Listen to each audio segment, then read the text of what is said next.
नमस्कार साथियों, मैं अनुज आप सभी लोगों का फंडलैंड बाय अनुज ऑफिशियल यूट्यूब चैनल पर स्वागत करता हूं। दोस्तों, आज की वीडियो में आपके कुछ डाउट्स के ऊपर बात करेंगे, चाहे वो एग्रीमेंट फॉर्म को लेकर हो, चाहे वो रीमेडिकल को लेकर हो, ईडब्ल्यूएस को आपके जो ज्वाइनिंग लेटर हैं वो प्रोवाइड करवाए गए हैं या नहीं करवाए गए उसके ऊपर हो, सारी चीज़ों के ऊपर यहाँ पर हम जो है वो बात करने वाले हैं। तो सबसे पहले तो अगर हम बात करें एग्रीमेंट फॉर्म की, तो जिन भी बच्चों को ज्वाइनिंग लेटर यहाँ पर मिला है उन भी बच्चों को क्या मिला है, ज्वाइनिंग फॉर्म जो है वो भी यहाँ पर मिला है। अब सबसे पहले बात जो जरूरी है वो ये है कि भाई जो एग्रीमेंट फॉर्म है उसके ऊपर साइन किसके होंगे। तो सबसे बड़ी बात यही है, ठीक है ना। भरना क्या है, क्या कुछ करना है, बहुत सिंपल है, नाम गाम पता भर देना है उसके अंदर।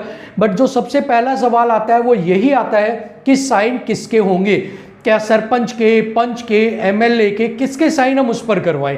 तो यहां पर मैं आपको बता देता हूं, आप किसी भी पचड़े में ना पढ़कर एसडीएम जो होता है आपका, SDM is known as first class magistrate, ठीक है, फर्स्ट क्लास मजिस्ट्रेट आपका, ठीक है।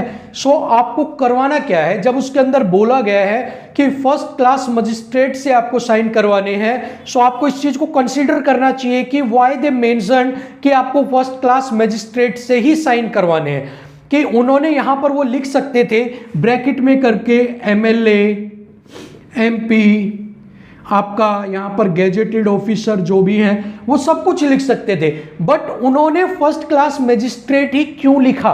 इसके अंदर आपको समझ में आना चाहिए कि उनके अंदर कुछ खास रीजन है। दैट्स व्हाई दे मेंशन कि आपको अटेस्ट करवाना है फर्स्ट क्लास मजिस्ट्रेट से। जिन भी बच्चों को एग्रीमेंट फॉर्म मिल गया है उनको अब रिस्क लेने की जरूरत नहीं है, उनको डायरेक्ट क्या करवा लेना है, ज्यादा दिमाग नहीं लगाना। कि भाई कुछ बच्चे दिमाग लगाएंगे कि जो सरपंच साहब है वो उसका घर मेरे घर के बगल में ही है, ठीक है, छत से छत टाप के मैं चला जाऊंगा या बाल्टी में रख के मैं इधर से इधर फेंक दूंगा और उधर साइन करके वो इधर फेंक देंगे। ऐसा कुछ भी मत लगाओ, ठीक है। एसडीएम के पास जाओ, एसडीएम के पास जाकर आप उन्हें बताओ कि सर ये मेरा एग्रीमेंट फॉर्म है और इसके ऊपर साइन करने हैं, इसके अंदर मेंशन है, वो आपको अटेस्ट कर देंगे यहाँ पर, ठीक है, पहली बात। दूसरी बात, एग्रीमेंट फॉर्म अगर आपको डिटेल में समझना है कि भाई अगर उस एग्रीमेंट फॉर्म के अंदर क्या कुछ लिखा हुआ है, 2 से लेके 11 नंबर पैरे तक क्या कुछ आपसे पूछा गया है, नौकरी कब छोड़ सकते हैं, क्या कुछ बेनिफिट्स आपको उनसे अलग करना पड़ेगा, क्या कुछ रिफंड करना पड़ेगा, तो वो चीजें आप मुझे कमेंट में मेंशन कीजिए कि सर हमें पूरा एग्रीमेंट फॉर्म को समझाइए। तो नेक्स्ट वीडियो के अंदर आपको कंप्लीट एग्रीमेंट फॉर्म जो है वो यहां पर मैं आपको समझा दूंगा, ठीक है। अब इसके बाद अगर हम बात करते हैं ईडब्ल्यूएस वालों को, जिनका क्रूशियल डेट के बाद का था, उनको जो ज्वाइनिंग लेटर वगैरह हैं वो इशू किए गए हैं या नहीं किए गए हैं, तो यहां पर मैं आपको बता देता हूं कि यस, उनको भी जो ज्वाइनिंग लेटर है वो यहां पर इशू किए गए हैं। ओनली दो स्टूडेंट्स जिनके ऊपर अभी केस के अंदर जिनका नाम दर्ज किया गया है, ओनली उनको यहां पर रोका गया है कि भाई आपको अभी ज्वाइनिंग लेटर नहीं दे सकते यहां पर, ठीक है ना। जिनके भी पास, आपके पास क्या था, और जो केस था जिनके नाम रजिस्टर, जिनको पार्टी बनाया गया था, एक्सपेक्ट उन सबको छोड़कर आपको क्या किया गया है, सभी को ही, ठीक है, ज्वाइनिंग लेटर जो है वो सारे इशू किए गए हैं, ठीक है। दूसरे केस में जिसके अंदर आपके ज्वाइनिंग लेटर नहीं इशू किए गए, जिनके ऊपर कोई केस चल रहे थे, ठीक है।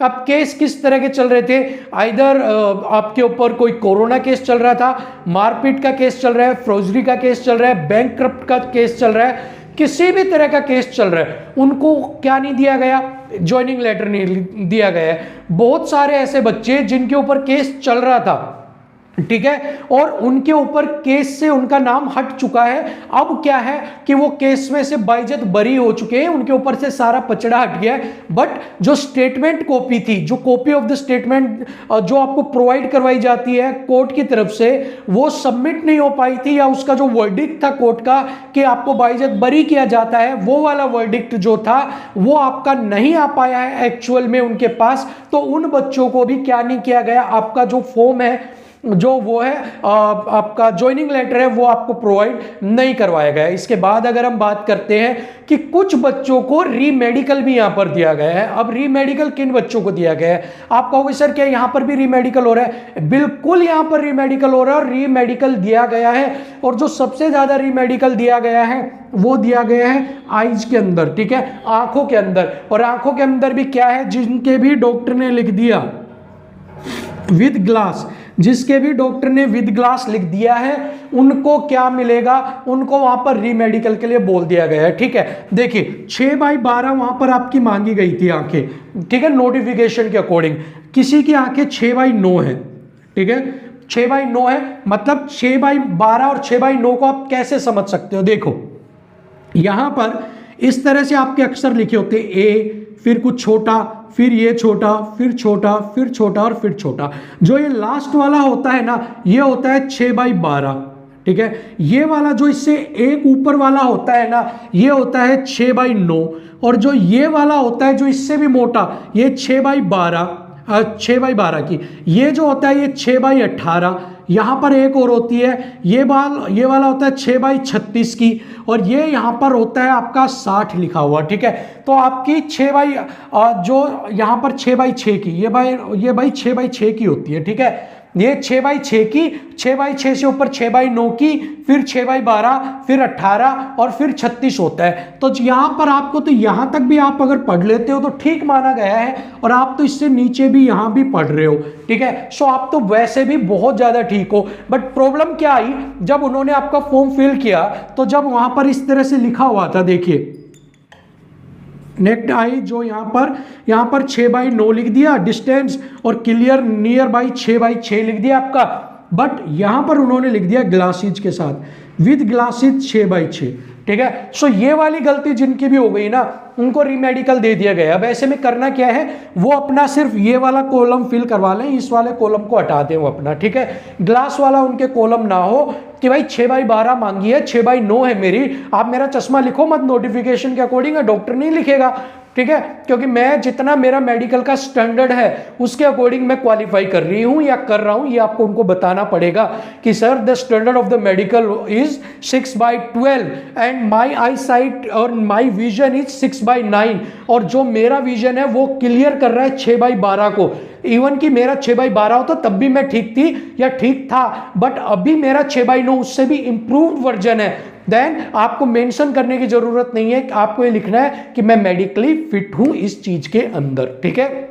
सो यहां पर रीमेडिकल इस केस के अंदर दिया जा रहा है। तो यही सारी चीजें हैं, कुछ चीजें जो भी आपको डाउट थे वो मैंने यहां पर आपको बता दिए हैं, ठीक है। अब बात करते हैं इनके अलावा कि कुछ बच्चे बोल रहे थे सर 625 का कब तक होगा।